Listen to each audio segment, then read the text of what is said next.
Welcome to r/Tales from Tech Support, where we get to have a little chuckle at the technologically disadvantaged. Like me. I'm Uncle Reddit, and have I got a story for you. So as many tech support stories as I read, you'd think I'd pick up some stuff on cameras and audio and green screens and lighting, and I have learned some stuff, but me and that green screen just aren't getting along, so I'm not going to use it today. You get to look at my bedroom, such as it is. I tried to make it as dark as I could back there, but I looked even worse than when I was on green screen. I was really choppy and weird edges where it was cut out for the green screen, and I just wasn't digging it. So I'd rather have the natural environment of the room. If you can imagine, the green screen was set up right here on the foot of the bed up to the ceiling, and I had to zoom in so far to be able to get the green screen all the way into this screen. So yeah, welcome to my bedroom.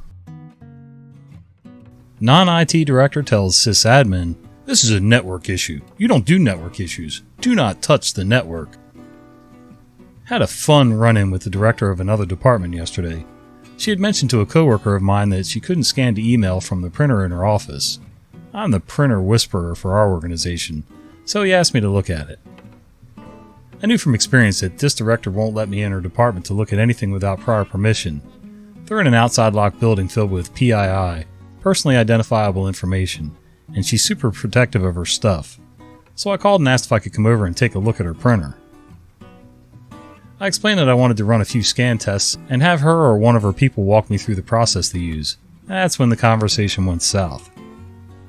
Director, yelling across the phone, "This is a network issue. You don't do network issues. You're not allowed to handle network issues. Do not touch the network." I was stunned at her words and tone because I'm the one in charge of printers. If something isn't working, I check it out, and if I can't handle it, it's moved up to my senior sysadmin, and we work on it together so I learn about it. This woman is director of non-IT department. She's equal to my boss, the CIO. She has no say as to what I can or cannot do on my daily duties, nor can she yell at me like that. I'm a freaking sysadmin. I deal with network stuff all day. I'm a network god in my office. But I played the grown-up. Told her, "That's okay, director. I'll speak to senior sysadmin and see what's going on." I beat her phone call by a minute, just enough time to brief senior sysadmin on what was going on. He was amazed at director's attitude. "You're a sysadmin. What in the world is she talking about?" The fun part, her printer problem wasn't a network issue. The shortcut they're used to pressing on the printer screen had disappeared. I was able to walk senior sysadmin through how to put it back on the printer via our remote system. Got a recording, buddy. I just can't stand when people think that they can throw their weight around and act all important and tell you how to do your job, even though they don't have anything to do with your department. And honestly, if I was OP, even if she was over me, she would definitely not be allowed to yell at me like that. We moved our phones, and so I got a ticket come through from the help desk. 2 users had swapped desks and were having issues with their phones. We have an old PBX. The desk phones are dumb handsets, extensions, and any programming comes down the wire from the PBX. I went up to visit the desks and spoke to the users. So we've swapped desks and we swapped out phones, but when someone calls her phone, it rings on my desk, and when someone calls me, it rings on her desk. Nipped under the desk and swapped the cables in the floor ports and called the user's phone to test. Still amused that between the two of them, they didn't realize or get the logic that their phones hadn't actually moved. Yeah, all you did was move the physical equipment. I mean, that'd be like in the old days when we had landlines, real landlines, not just VoIP.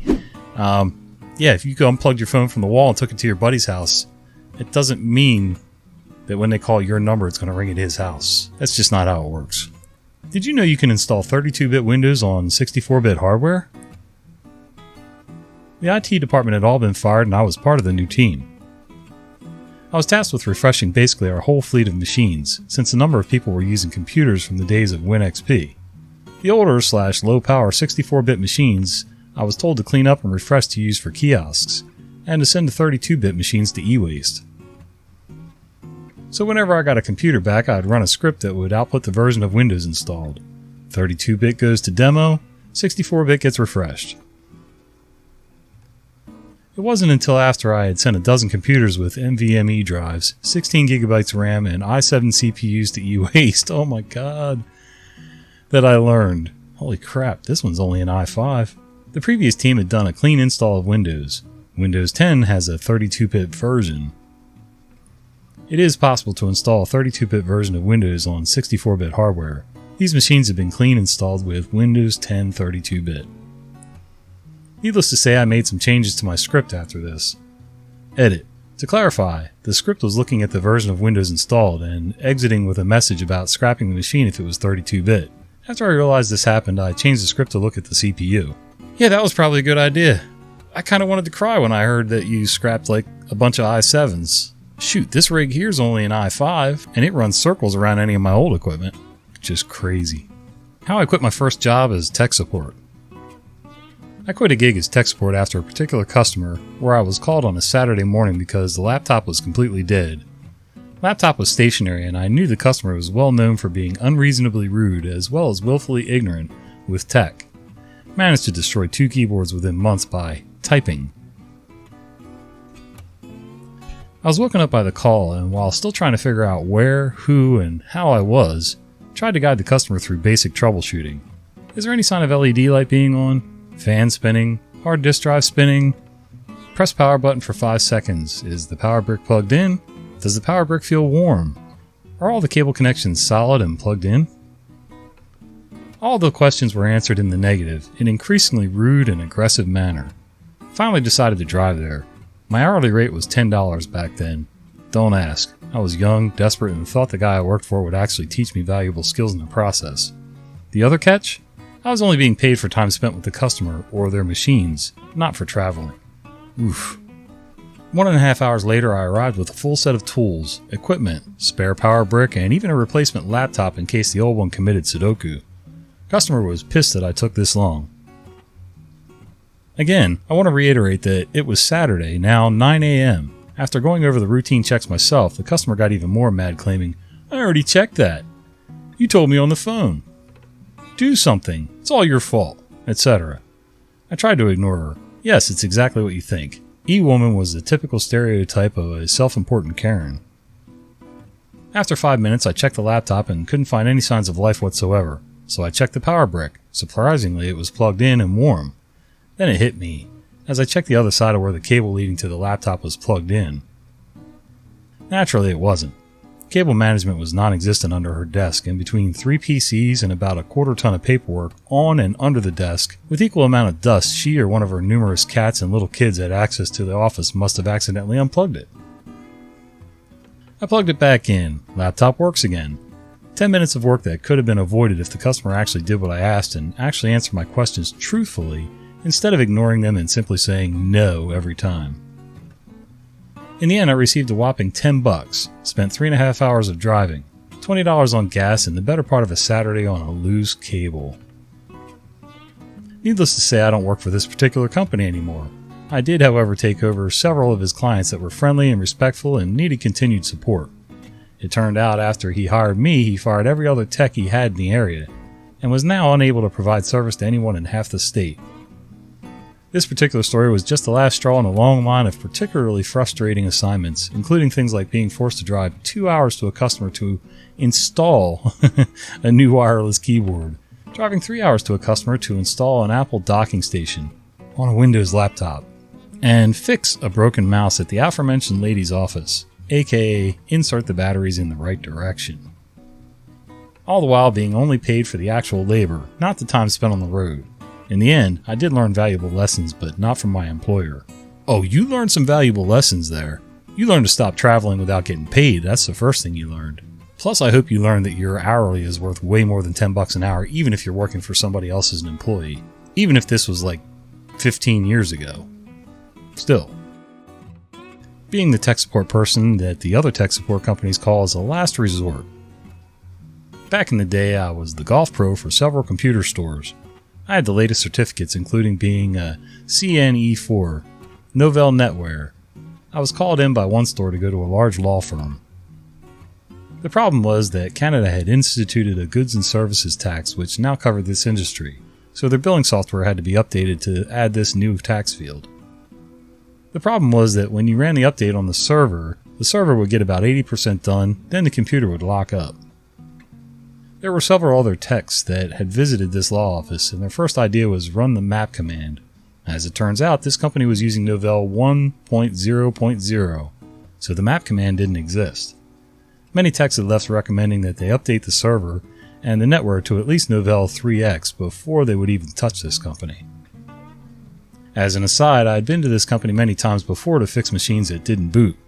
People being people, when they were bored would open various files, i.e. command.com, into their word processor, WordPerfect. See that it was apparently junk and then save and close and carry on. This was before recent documents existed. The next morning their computer would not boot. A simple boot from a floppy and sysc would fix this problem. This was a small guaranteed income stream until people stopped looking at things they shouldn't have. If they had just exited without saving, they would have been fine. Back to the problem at hand. Tried the update, same result as everyone else. Rebooted the network server. Contacted the developers of this software. They couldn't reproduce the fault, and this was the only reported problem. The law office was getting desperate, as we all know if you don't bill someone, you don't get paid, so they were rapidly running out of their line of credit. Going back to my home programming skills, I recalled where I would occasionally exit twice from a program, which would unload command.com. So I ran command.com to load another copy into RAM, ran the update and it worked to completion, ran a few checks and closed out the ticket. What made this the most memorable tech support experience was having to sue the company that hired me to get paid. Wait, what? You had to sue them to get paid? I don't understand how companies think they can get away without paying you for actually doing your job. Have any of you ever done work and not gotten paid for it? Let me know down below. I think there was only maybe once or twice in my life when they tried to short me, but they didn't just not pay me. End user tries to repair a swollen battery without a new battery. A little bit of backstory.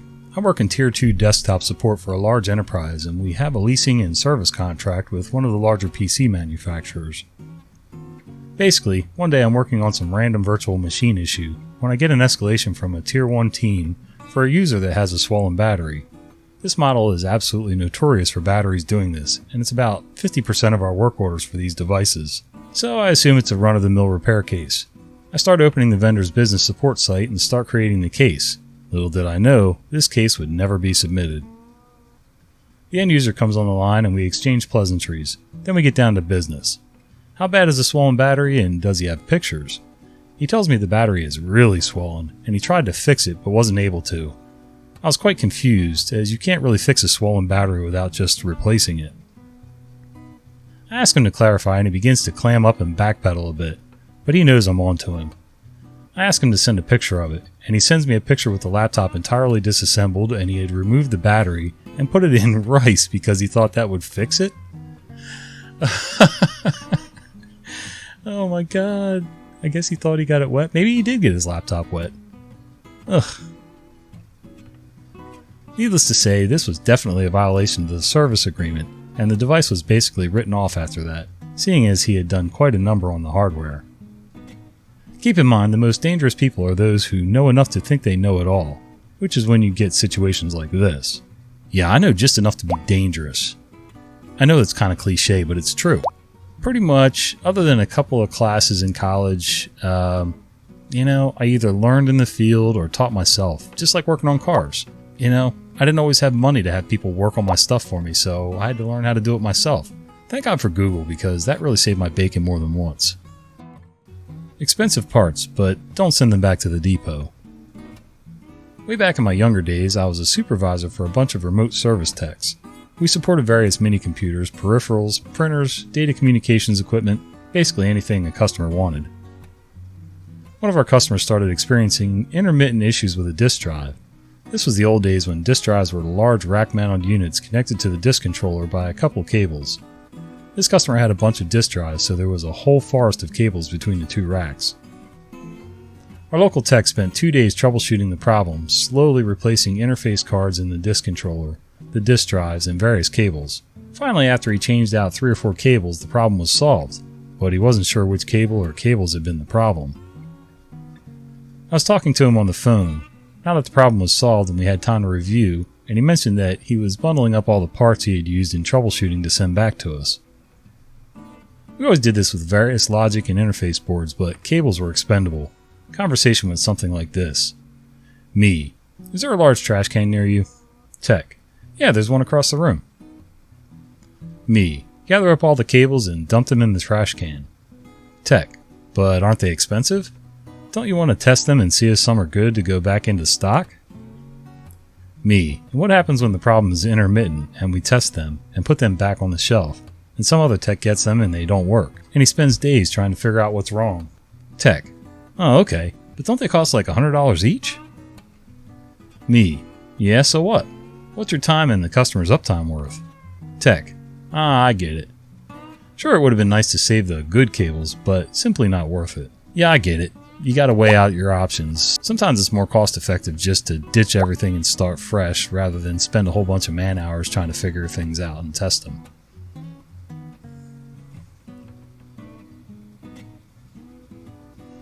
Well, thanks for hanging out, guys. If you wouldn't mind doing me a favor, check out one of these videos right here. I think you'll enjoy them. Also, click like on this video, subscribe if you haven't already, and click that little bell icon so you don't miss the fat guy with the beard telling you stories. See ya!